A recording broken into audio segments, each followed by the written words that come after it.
What is a personal chef? A personal chef cooks for many clients as an independent contractor.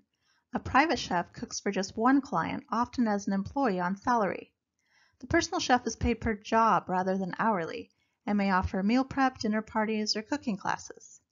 Personal chefs don't work out of commercial kitchens like a caterer would, so don't offer meal delivery.